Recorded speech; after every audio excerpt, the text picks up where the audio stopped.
Hello and welcome back, everybody, to the DanJohnUniversity.com podcast. I'm Dan John, and this is episode 267. Listen, if you have questions, please send them to us at this address, podcast@DanJohnUniversity.com. So that email address is podcast@DanJohnUniversity.com. I sit down here every week and I answer your questions. And we get great questions. Today, we're going to get a lot of questions from all over the place. So let's dig in, okay? Our first question is from Derek. And I got to tell you, folks, this is a little bit different, but I appreciate this kind of question. You know, before I even talk about Derek's question, reading, literature, education, they're all really, I think, the huge pillars of my life. And it makes me happy when someone asks a question like this. I appreciate your love of books. I recently started reading the Chronicles of Narnia by Clive S. Lewis. I was wondering if you have ever read them and what you think of them if you have. You know, Derek, we won't spend a lot of time on this. C.S. Lewis was an interesting guy. He was very close with, obviously, J.R.R. Tolkien. Tolkien, of course, I got to tell you, I love The Hobbit and The Lord of the Rings. The other books, not so much, but that does happen sometimes. Like, for example, I love Dune, but the other books I don't love, I don't like. I'll get to the Chronicles in just a moment, but I got to tell you something. What really changed my opinion of him was a movie, it's got to be about 30 years ago. Anthony Hopkins plays him, and I thought it was really good. You can really see a change in his tone in the later part of his life. Obviously, his series during World War II was brilliant. One thing a lot of people don't know is that his experience in World War I, though maybe it didn't impact him as much as J.R.R. Tolkien. I mean, if you read Mordor and you watch or studied all trench warfare in World War I, Mordor is the Western Front, you know. But I guess Clive got hit and lost several friends to a friendly fire accident that happened, and so hats off to him. That was a terrible war, versus the good ones. But personally, when I was young, my sister read the books to me. The Magician's Nephew, I remember being confused the entire time because I was little. The Lion, the Witch, and the Wardrobe. Even as a kid, it's good. I always felt that the characters in the story were a little bit wooden. I got to be careful about this because I'm sure I'm going to get, it's like when I say I don't like a certain exercise, but I found the characters wooden. The later books, I didn't like them very much at all. Reread the books when my daughters were in school because one of my daughters was reading it. And I also bought, I think there were the BBC versions of the stories. And I got to tell you, those were interesting. I haven't watched the modern movies, but I read the books. If I were to say I have a favorite C.S. Lewis book, it's the Screw Tape Letters. And there's another one, and I'm pretty sure he wrote this. I'm almost certain. Called The Great Divorce. I personally found the Screw Tape Letters not only funny, but really helpful. Just in my own studies in ethics and morality. It was just there. I just found them fun. I found the characters fun. Years ago, there's a famous radio broadcast that comes out of the University of Utah. And we were discussing Faust, Goethe's Faust. And I used Faust, and I used Dante's Inferno, and I used the Screw Tape Letters in my explanation about evil. So hats off to you. I can understand why the nature, why people love the books. I just always felt, and also too, it's such a different style of writing. For those of you who like Sherlock Holmes, it's like it's okay to read a Sherlock Holmes book with that style of writing that we have, the literary agent Arthur Conan Doyle versus the true author, Dr. Watson. You can tell I'm a Holmes fan, but there's something wonderful about on a foggy, cold night reading a Sherlock Holmes, where you get there's the cold in the air, the fog's in the air, and it takes you right back to that time and place. But I've never felt that way with the Lewis books. I did visit his home, and what's interesting about where C.S. Lewis is from, I don't know if I'm going to get this exactly, but let's just say he lived on the right side of the road here, and there's a nice little, there's a gas station with the statue of C.S. Lewis and the wardrobe, the magic wardrobe. But if you go down the street like this, and I don't know if I have a, but Bono from U2 lived here, and then Van Morrison lived like right there. And so I want a very small space. You have C.S. Lewis, Van Morrison, and Bono, which I always thought was kind of fascinating by itself. Sorry I'm not more positive, but it's an honest response, okay? So thank you, and enjoy the books. Don't listen to my idiocy, all right? Thank you. We got a question from Mark, which is a little bit more in my wheelhouse. Does the double kettlebell clean and press and or the kettlebell swing count as a hinge that would replace the deadlift in the squat, hinge, press, loaded carry programs for general strength?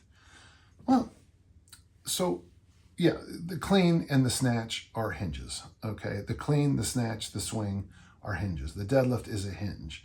And my definition for those of you who are new to my work, for me, a squat is maximal hip bend with maximal knee bend, whereas a hinge is maximal hip bend and appropriate knee bend. So when you go to do a standing long jump, you're hinging.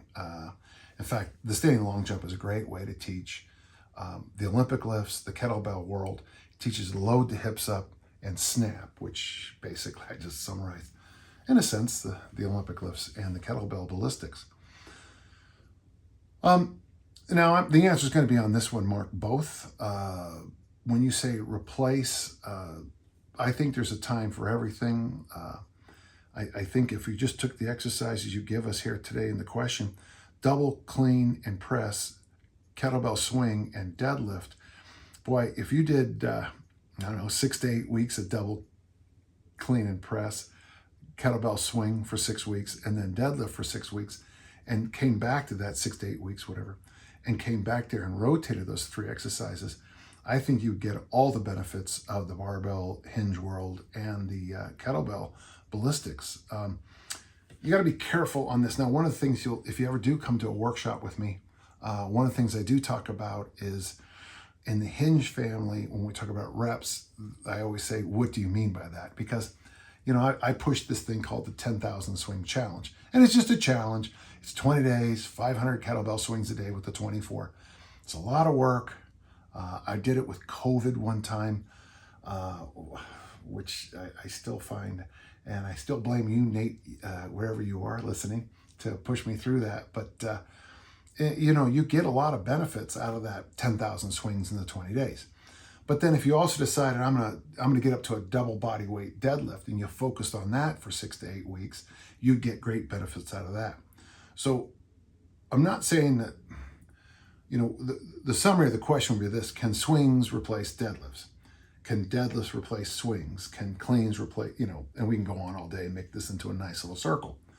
And I think the true answer is you should have all those exercises in your family. Now, if you're trying to put together this perfect program that you're going to stick with for 7 or 8 years, and let me know if you figure that out, because I did, without variation, do one workout for 7 years. And I got to tell you, folks, it is hard on the brain pan.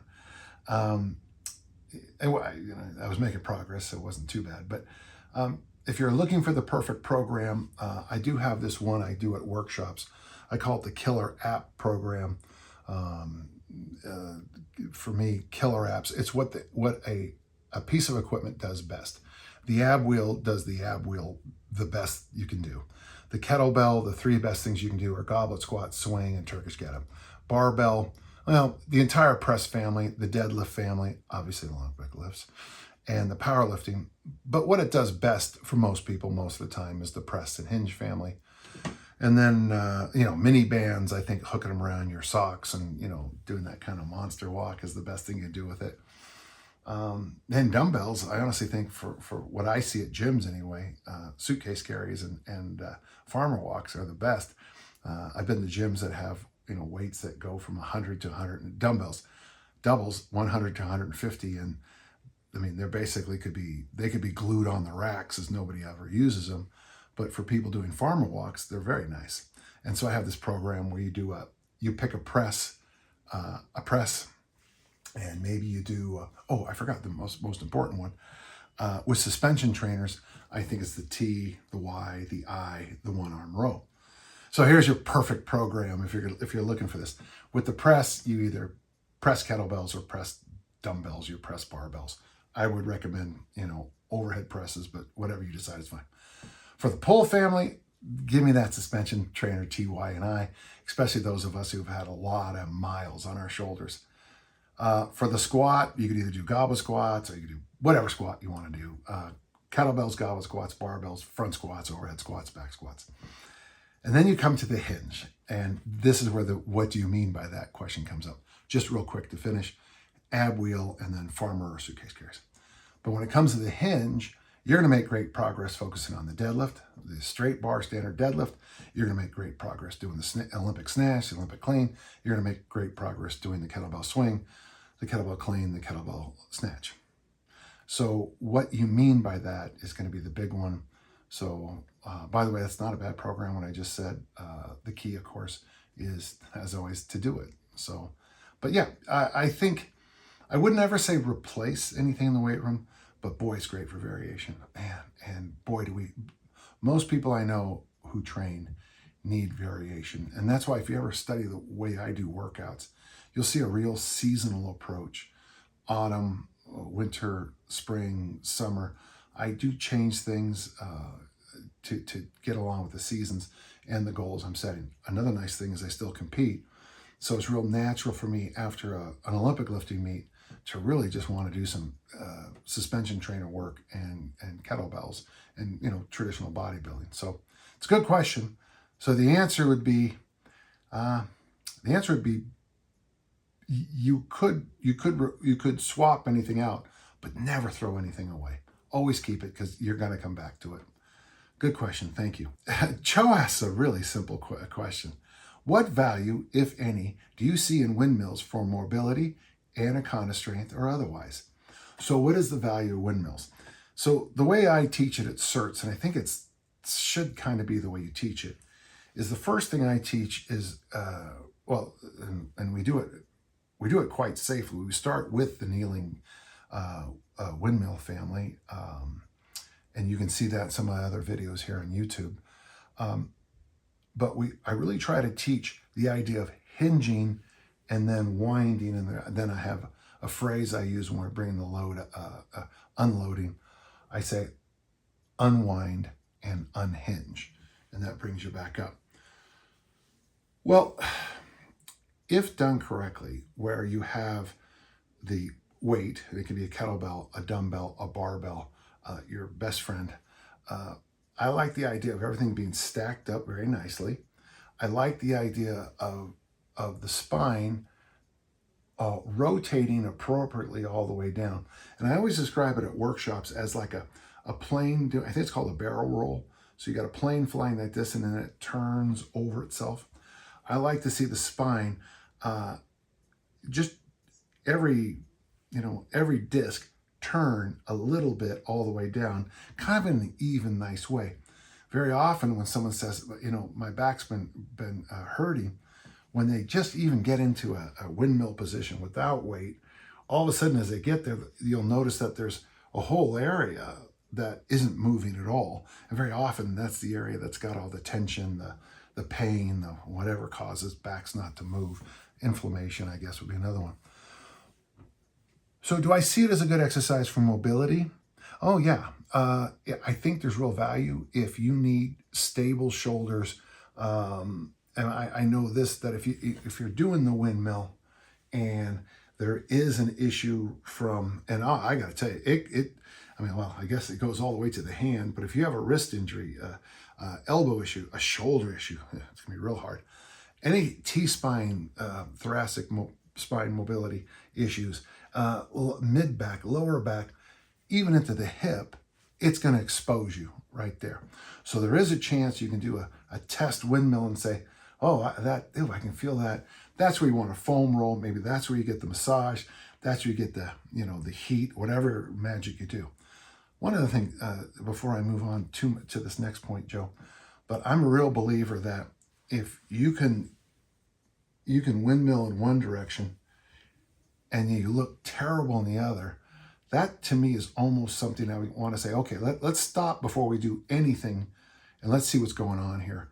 Because when you have asymmetrical mobility in a movement like the windmill, I mean, I just see that as a flashing red light. There's an issue we should talk about.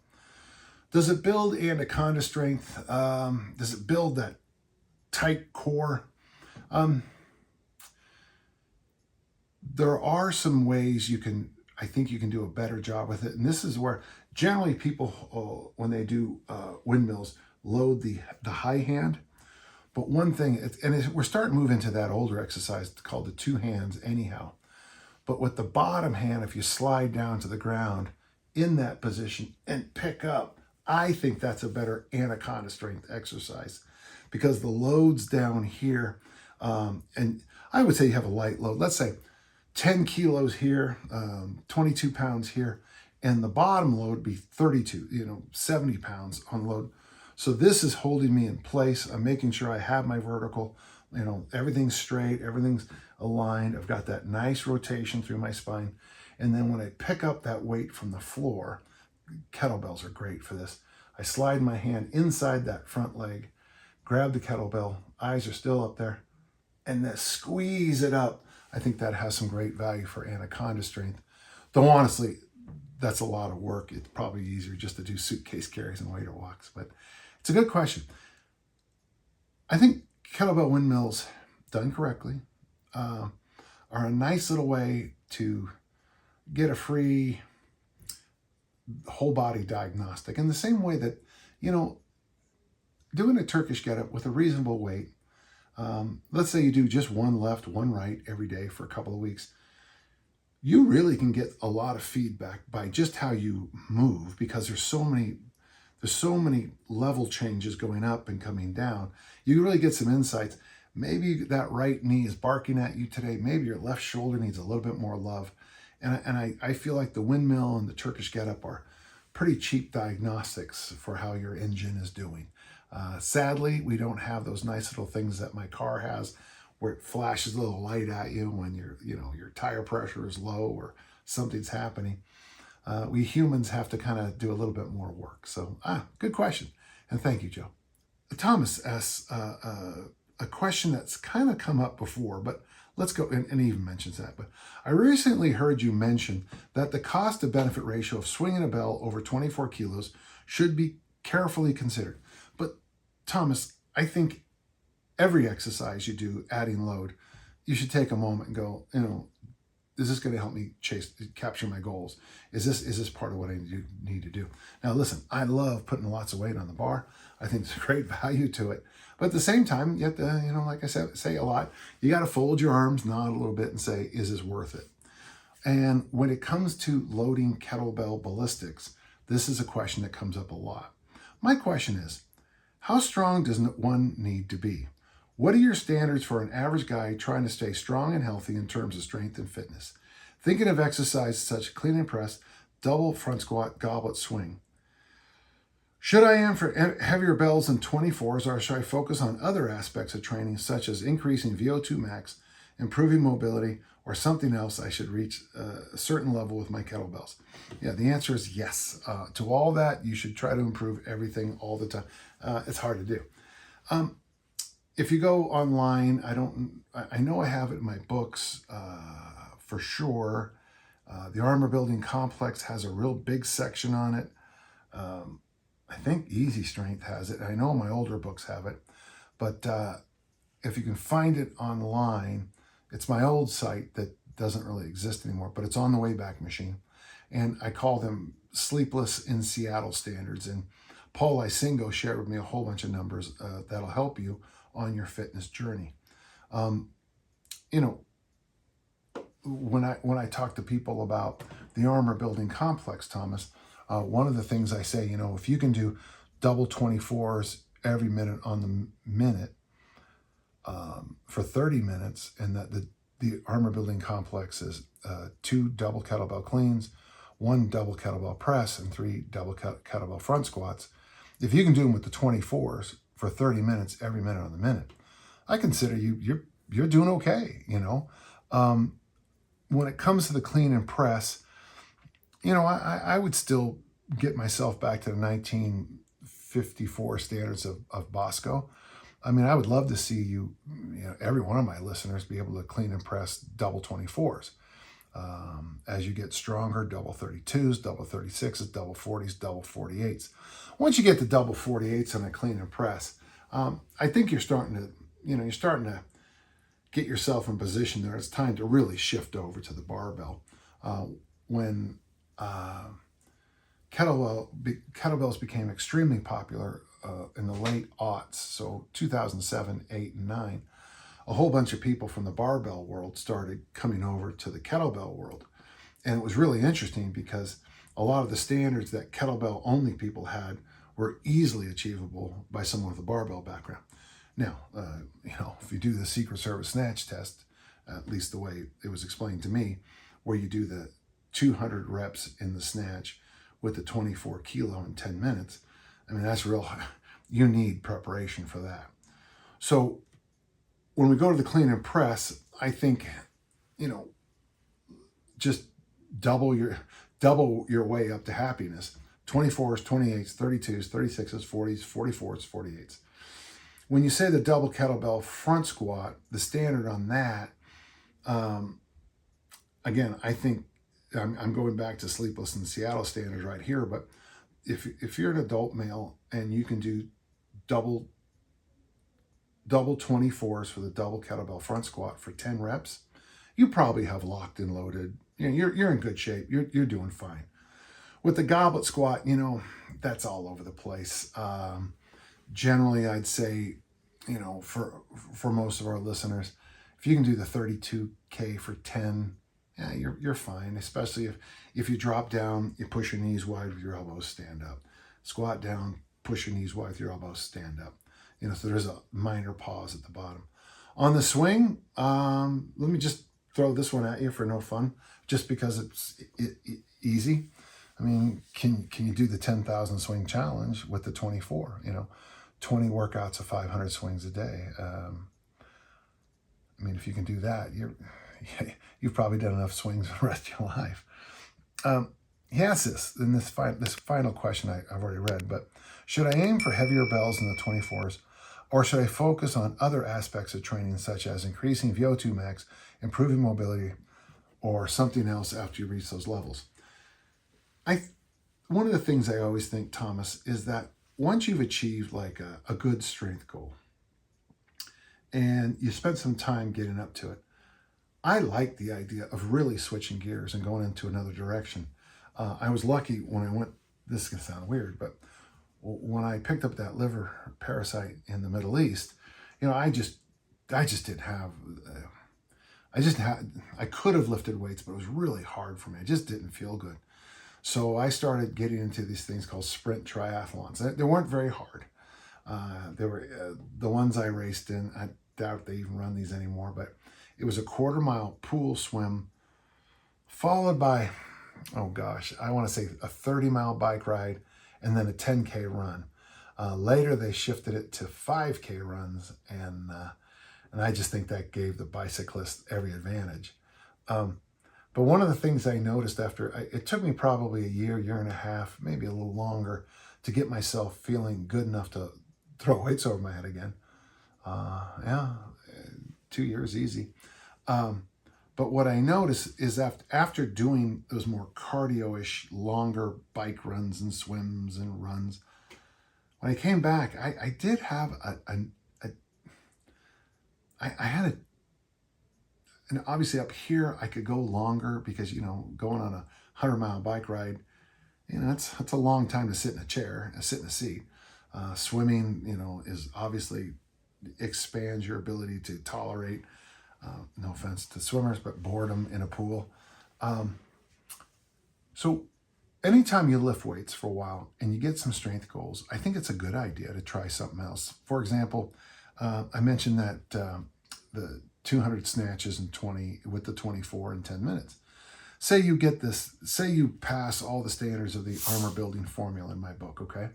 Well, after that, why don't you stop doing kettlebell clean and presses and focus on the kettlebell snatch for a while, because that will help, at least from what I've been told, will help with your VO2 max.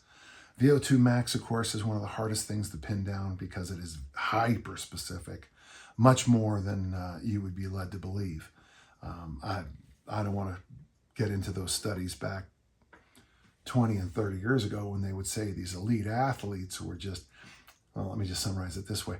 They were testing elite athletes, their VO2 maxes, on bicycles. But elite athletes are often really tall, really long, and some elite athletes didn't grow up in a bicycle culture. So you're testing someone's VO2 max on a piece of equipment they don't understand, or well, they don't have a lot of background with.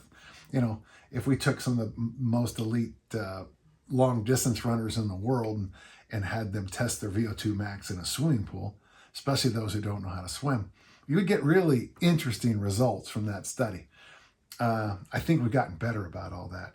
But I love the idea of switching up that way. So my thought for you, get those strength goals, chase a snatch goal, the RKC snatch test, 5 minutes with 100 pound, with 5 minutes, 100 reps with the 24. Get that, chase another strength goal, chase another snatch goal. Constantly keep trying to change things just enough that keeps your mind, body, soul, and spirit interested. Okay, interesting question, and thank you.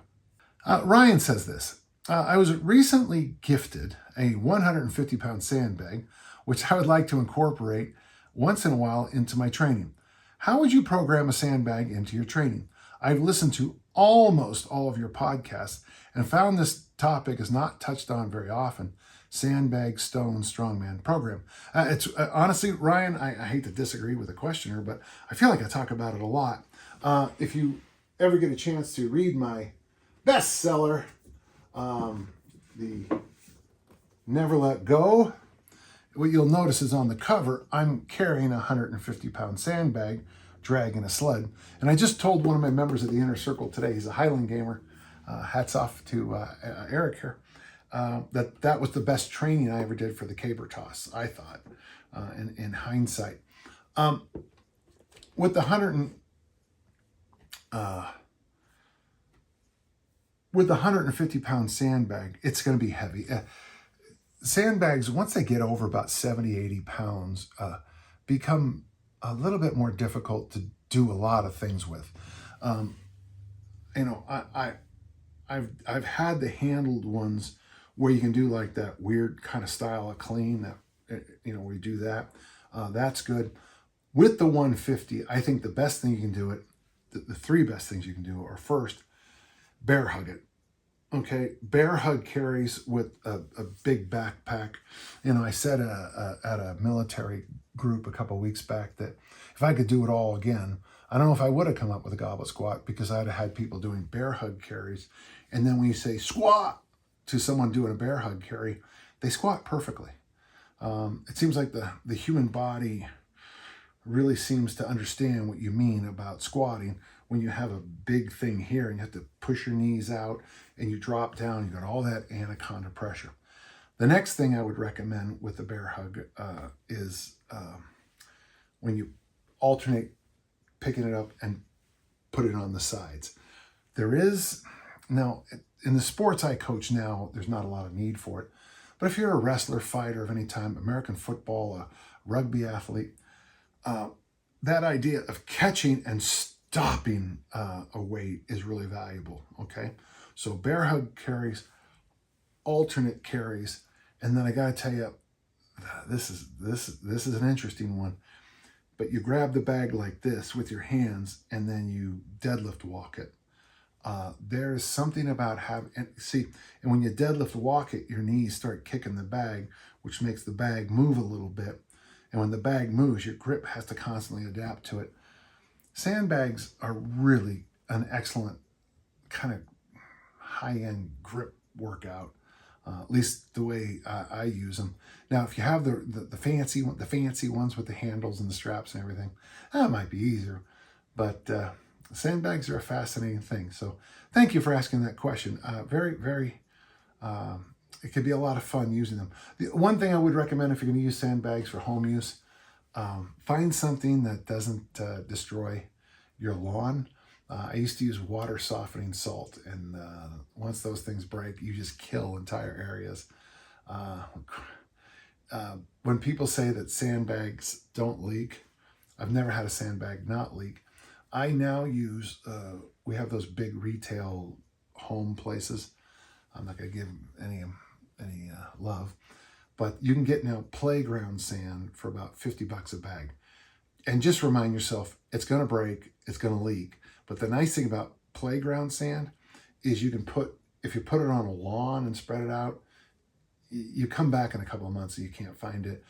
You can use playground sand for all kinds of uses around your home. So if you do rip the bag, clean it the best you can and use the rest to, fill in a pothole or whatever you got to do. That's my advice, at least. Thank you. Got a question from Corey. I have 2 boys ages 10 and 9 that are dying to start lifting weights. Well, I like these kids already. I'm fortunate that I have a home gym with a full barbell and bumper plate set, along with a bench, squat rack, and multiple kettlebells. I'm thinking of putting my boys through your Barbell ABC Armor Building Complex. It actually should be the Barbell Armor Building Formula program, but that's fine. Do you believe this is a viable path that will be safe and effective? I think they're a year or 2 from being ready for the Southwood program, and I see the Barbell ABC as a good learning tool. Well, that's interesting that you think for those who don't know what I'm talking about, the book is available at armorbuildingformula.com, okay? Usually I say danjohnuniversity.com/bookstore, but it's also available at armorbuildingformula.com. So the Barbell Armor Building Formula is clean and press, clean and press, clean and press. The Southwood program is the power clean, the military, the front squat, and the barbell bench press, all done in the rep scheme of a set of 8, a set of 6, a set of 4. And if you get all of those reps, which is 18, then you go up. For boys 10 and 9, it'd be nice if you could go up in 5-pound jumps, but you might have to go lighter at that age on the jumps. I think both answers are good. I would say in my youth, most of us did more of the armor building formula. So we would clean and press and then do curls. What I would toss out to you, just as a thought, Corey, is, do the clean and press, do the curls, and maybe add some deadlift variations. There are variations like the Jefferson squat, the deadlift itself. The Jefferson squat, there's 2 variations, but the one I know best is when you straddle a barbell. So I stepped over the barbell. The barbell is now, on the floor, but I'm in more of a T position. And on the first set, I have my left hand forward, my right hand behind me. The second set, my right hand's forward, and you kind of deadlift the bar off the ground. It's really a shockingly good quad exercise. We had a person experiment with that on the easy strength, and that was the overriding response. It was like, wow, I can't believe how hard my legs work. But maybe clean and press, curl, and then then teach, add a deadlift variation every so often, heels together, snatch grip, just have some fun. And then that's enough. And then they're not long from being able to add those front squats that are in the ABF and some other things too. Okay, you're on the right track though, and I kind of envy you about how fun this must be. Okay, thank you. Great question. I've got a question from Zach. Out of all your programs you developed, what's your favorite to do? What's your favorite because of its impact on others? Which of your programs do you think is the most fun? Well, geez, not to pat myself too hard in the back, but I've come up with a lot of programs. My favorite to do, it's the program called the Transformation Program. I like it.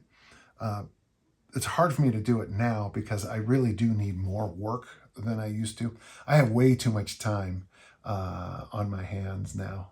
Well, it's not completely true, but true enough. So the Transformation Program is one of the programs I came up with when I only had about 15 minutes a day to train. Day one is military press and power curl. Day two is, you could call it the high hang snatch or the whip snatch, that's what we called it, and the clean grip snatch. Day three is front squat and overhead squat. Now the caveat, every lift has to be done 3 sets of 8 with exact minute rest in between. That squat day, you use the overhead squat to warm up your front squat. The next week, use the front squat to warm up your overhead squat. One time I wrote my goal was to do, I think I said I was going to do 275.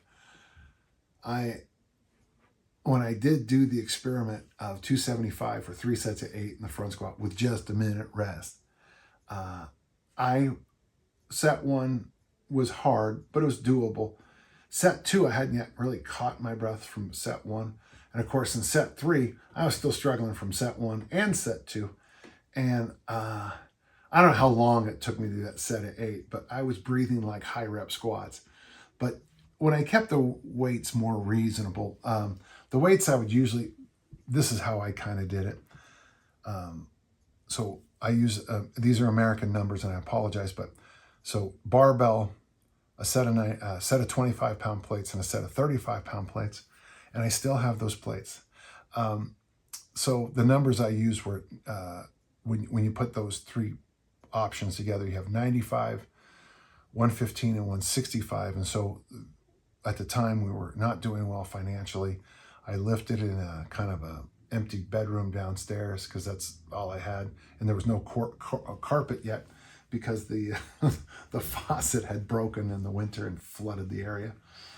The joys of I had a 2-year-old and a newborn, and I could eke out 15 minutes a day to work out, and but I loved that program. Now, part of the reason I love the program is maybe because of the great memories I have in the babies, but it's also just a really good program to take care of business. So that's my personal favorite. I also got a lot of benefits out of the 1 lift a day program. Oh, and that Denny's 2 program, the program I call post-deployment, but on the website it's called Mobility and Hypertrophy Program. Those are all good programs. Easy strength for fat loss with Olympic lifting. That was game-changing for me. So, but my favorite, Transformation Program. We'll stick with it. 2, what's your favorite because of its impact on others? Well, no question. Easy strength for fat loss. Now, if for those who don't know what I'm talking about, danjohnuniversity.com/bookstore. There's Easy Strength for Fat Loss, and there's the Easy Strength Omnibook. Easy Strength for Fat Loss. I'm still getting people, it's been around a couple of years now, but I still get these people who've never tried it before, and they're getting such good results. Basically, I'll just give you the whole thing. You get a good night's sleep. There's the $1 million thing. Drink coffee until you work out. Now, this is assuming a morning workout. There's other ways to do it. And then you pick 3 big exercises, and then we'll do this. This is what I got. Someone emailed this to me today, so it's fresh in my mind. Military press, power curls, which is that kind of power clean, but with a curl grip. And they were doing frog stance deadlifts, duck-footed deadlifts, your heels are together. Ab wheel, 1 set of 10. And this person did 5 sets of 15 in the kettlebell swing. When the bell hit the ground on that last kettlebell swing, go for a half-hour walk. After you get done with the walk, then you're free to eat, protein and veggie heavy meals, drink water, repeat those meals a couple times in the day, and just, shampoo, rinse, repeat, forever. To me, I think that's been the best. There's some other ones that I take great pride in, I think have lots of value. but that was the one that just keeps surprising me. If you ask this question, Zach, in 2 years, I'll probably say the armor building formula. I'm starting to see that eclipse easy strength for fat loss. That's interesting. And then number 3, which of your programs do you think is the most fun? Fun. Let me tell you how we spell fun in competition. W-I-N. Okay, that's an old coach joke. The most fun. It's called Denny's 2 in the book. We call it the Westminster Griffins program. It's a program I put together years ago for Mike and Mindy, but now my throwers are doing it and some of my other clients are doing it. But basically, you start off with a complex, and there's 7 or 8 different complexes. So every workout has a different complex warm-up. And then you do circuit training, and then you do an ab complex or an original strength complex. And the workouts don't last long, but there's so much variation, so much variety. It's just a good workout. So thank you. Okay, I hope that answers your question. For those of you who are completely lost about what I'm talking about, just go to danjohnuniversity.com, sign up, and then in the work, you can either use the workout generator to give you the information, or you can just go into the download section. I think that's what it's called, our documents section. And a lot of that stuff's available for you instantly. For the rest of you, buy the books, or hey, join the inner circle and we'll go through all that for you. Okay.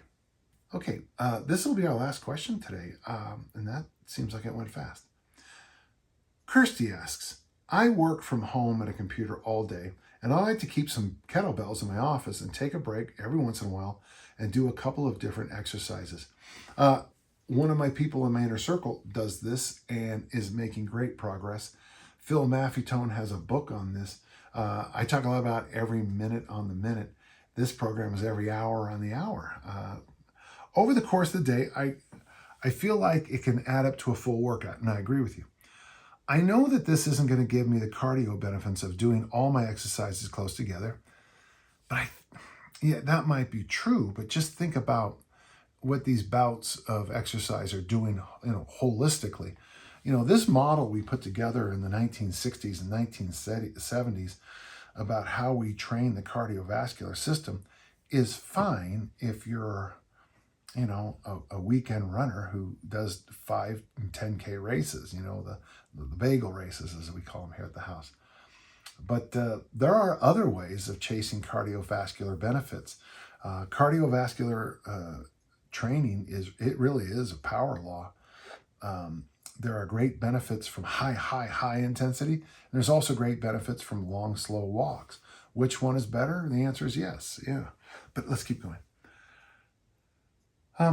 Since I'm not exercising long enough to stay at a high heart rate for a while, but are there other benefits I'm missing? Since kettlebells aren't super heavy, I don't feel like they require a super long warm-up like heavy barbell squats, or deadlifts or something like that. So it seems reasonable to me that if I can break it up into 5 to 10 minute increments throughout the day, that I can break it up in those. Okay. Basically, what I'm wondering is, should I be carving out time in my day to do a longer kettlebell-specific workout? Well, Kirsty, first off, applaud yourself, and because all our listeners are applauding you too, for working out in a way that works for you. Kirsty, one of the reasons I work out for today was an hour and a half, and recently most days are about that, is because I'm in a situation in life where with my home gym and my schedule, which I make, I can carve out an hour and a half to do all my Olympic lifting. I can do my sprint work. I can do my, I do this ab complex. I can, work my guns. And then I go for a ruck or a walk or a heavy hands. But, if I was still a full-time teacher and professor, or a full-time professor and administrator, man, I was down to 15-minute workouts a day for everything, as I noted in the question we just had. Do you need it? Here's what I'm thinking. If you're doing in your day the squat movements, the press movements, I think that the benefits you get from that are just outstanding. The fact that you're getting up and moving every couple of hours. Are there some things you might be missing? Well, you are sitting in a chair all day. I would just make sure your hip flexors stay flexible. I keep an eye on your ab wall because, sitting in a desk all day long, I mean, I wish there was now I know some people, they sit on those yoga balls at work. There's a wonderful The Office, the American edition, of where Dwight gets himself a bouncing ball where he sits on it and working my core, he's bouncing on it, and then Jim takes a scissors and pops it, which I thought was funny. But it does work. Steve Ilg wrote his book, Total Body Transformation, sitting on a yoga ball the entire time with toe spreaders, which I think is an interesting idea too. If you have a situation where sitting in a chair like this all day, I think will lead to problems. And you don't have to be, what I just saw a movie, you don't have to be Ed Einstein to know this, which I thought was hilarious. But you don't have to be Ed Einstein. Sitting at a desk, it's just hard on your body. And, all the nonsense in an office with all the crap food. And it seems like every day is a birthday. There's always cake, For more information, see the movie Office Space or the TV shows The Office. The fact that you're getting up and moving and doing exercises, hats off to you. Do you need a longer kettlebell workout? That's the question you're asking. I'm going to say, I don't know, because I think you're doing pretty good. I would say this, maybe on the weekend, and I'm hoping on the weekend, you either get yourself into a nice long walk, or one idea would be a longer kettlebell workout followed by a reasonably long walk. And I think you get all the benefits from what we do. I'll also say this, and Kirsty, I'm just guessing you're a woman from the name, but strength training tends to do miraculous things for women in the same way that most men could probably use a little bit more sprinting and walking. It's just the nature of the game that I notice. So the fact that you're lifting, I think is wonderful. I would emphasize the squat family, the press family, and as appropriate, I don't know what your office situation is, but he'd throw in a couple Turkish get-ups, and maybe that's not appropriate in an office situation. I don't know. But it's a great question. And I wish you could have given me just a little bit more detail about what the exercises are, and something like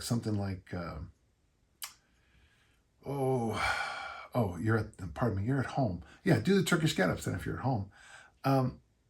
I love this idea, and I'm gonna encourage any of my listeners who find themselves sitting at a desk all day to bring in a piece of equipment, and every so often just do something with it. When in doubt, squat. When in doubt, press. When in doubt, the armor building complex.